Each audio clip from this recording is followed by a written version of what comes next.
chia lo đâu về trái chỉ tao ý đây lo đâu về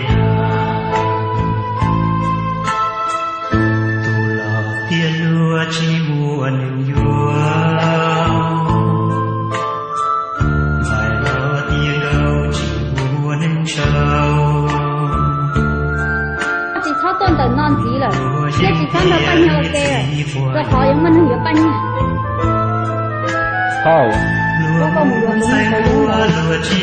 Mình nhớ, mình sẽ phụ được từ nhà theo từ nhà. Mình cứ mà ta, sau này mình sẽ có được cái rồi, tôi liền không có.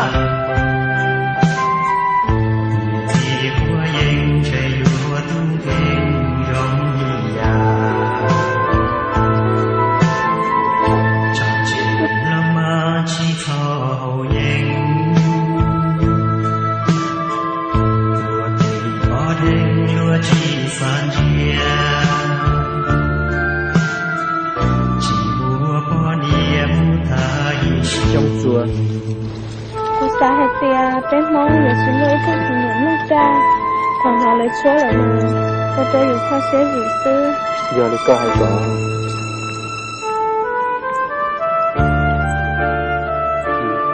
sống mua ô tô cha lò lên tôi là tôi nhẩm để cho con hỏi tia có vấn đề gì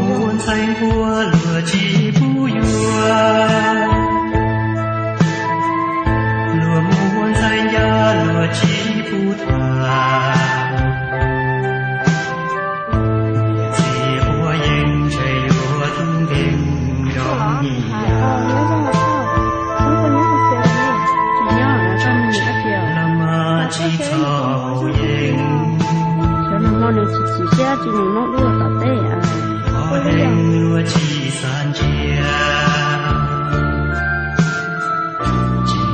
Con tôi lấy tên chưa?